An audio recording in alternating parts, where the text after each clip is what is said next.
Hey guys, I am UV and I'm back again with my newest edition of Perth food recommendations. I think this is a great time to try some new places as we are coming close to the Christmas time. I think you will enjoy all of them, so let's go try some good food. Our first spot is the Gemini Cafe. This cafe is probably one of the most viral food spots in Perth. It's beautifully located in the heart of Perth CBD at the St. George's Terrace.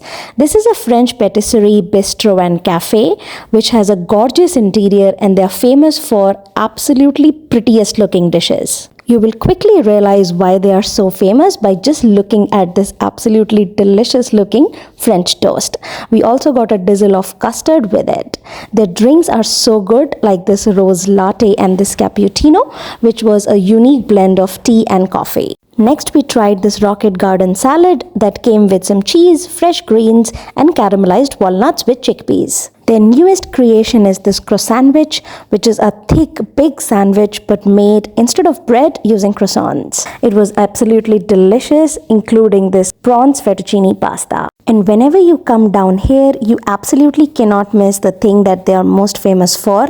Yes, the desserts. This time I tried one of their new desserts, which was the brownie Ferrero. It's a hazelnut cream walnut brownie coated in milk chocolate ganache and then enclosed in a dark chocolate shell. Next one was this gorgeous fairy berry. It's a tart with rose custard cream filled with almond filling and then topped with fresh raspberries. Next up is the newest Korean cafe in town, the Sassy Bing, located in Northbridge.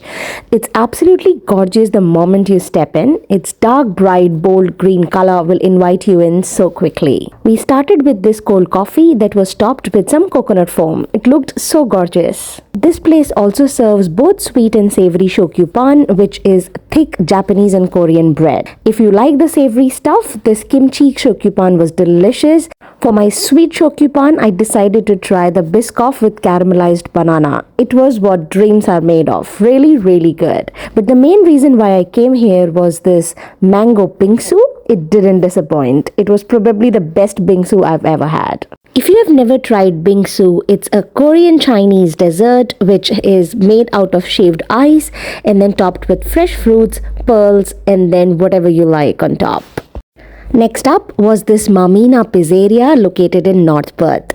They recently changed administration and we were invited for their relaunch party. It's a beautiful venue for both personal and professional parties, both indoor and outdoor sitting, and they have so many different variety of vegetarian options, so it's particularly great if you're taking some vegetarian friends. My favorite entree was the potato croquettes and this mozzarella sun-dried tomato lollipop. Here they serve authentic wood-fired pizzas which are made fresh to order.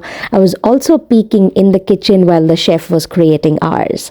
Look at this beautiful wood-fired oven. Tell me it's not making you hungry. And just like that, in no time, our pizzas were ready. That burrata pizza looked absolutely amazing, but since it was meat, I couldn't try it. But I loved my vegetarian and margherita pizza. They also have really good pastas and risottos in the menu. And of course, dessert. This cannoli was fantastic. Now, speaking of dessert, our next spot on the list is Cuccini Gelato located in Northbridge. This place has become a local favorite very quickly and it's always packed and you'll get a big line whenever you go visit them. Now, part of the reason why they are so famous and local crowd favorite is because they keep on launching new flavors per every season. This time I went to try their spring special, which was the orange blossom sorbet. It was absolutely delicious and so light. And while you are there, of course, there are some classic flavors that you cannot miss.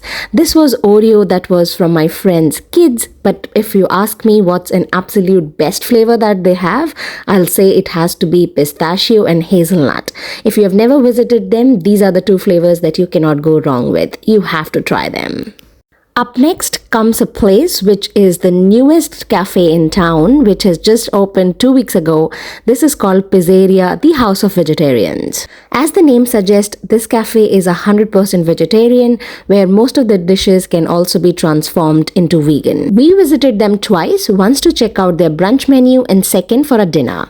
The brunch here is so gorgeous. Every dish looks very well curated and very well presented.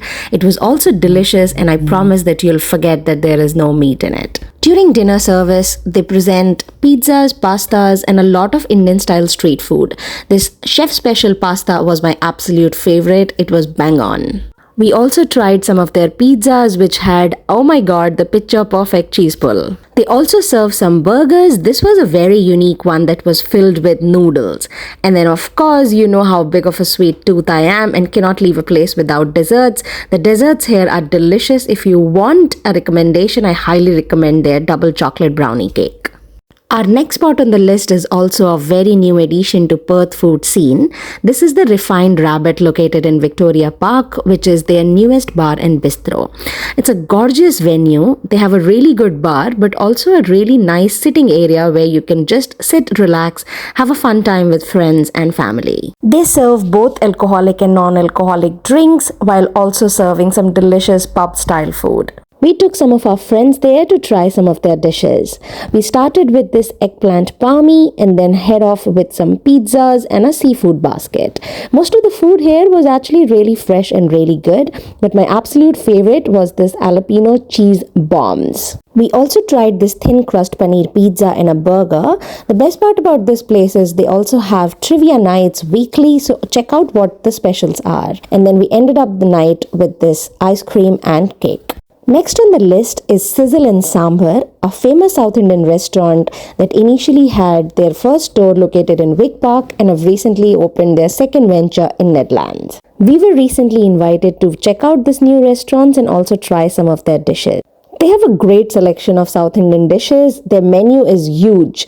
Whether you are a vegetarian or a non-vegetarian, you like dosas, idli, sambar, vada, biryani, anything that you like, you'll get here. In addition to loving my dosa, the highlight for this visit was this sizzling brownie that was topped up with vanilla ice cream.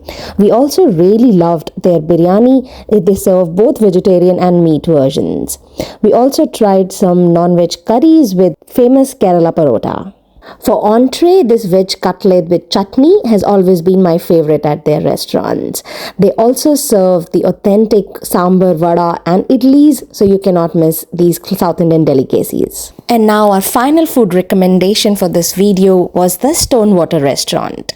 This is also a fairly new Indian restaurant that has opened in Mount Pleasant and have quickly become a star because of how gorgeous their interior is. Their presentation is also top-notch regardless of what you order. For starters, we tried their pani puri trio and also the cheese and corn croquettes. Pani puri was of course my favorite. Coming from India, I can have a pani puri every single day. This had 3 different waters, both spicy, tangy and sweet. Cheers to good food, good people and good life. For mains, we tried some garlic naan, butter naan, tandoori roti along with some good selection of vegetarian and non-vegetarian curries. For non-veg, we this time tried the desi goat masala, which my husband really liked. And for vegetarian options, I tried their paneer butter masala and a paneer makhani. The curries are fairly mild, keeping all the customers in mind. So if you are someone who likes spicy food, you might want to tell them just to keep it a bit spicy. And for dessert, we tried this star of the show, which was probably the prettiest looking rasmalai I've ever had. The presentation was brilliant in a glass, but it was so tasty and fresh and so soft. Loved it. So if you enjoy these Perth food recommendations, I highly recommend that you check out my playlist right up there.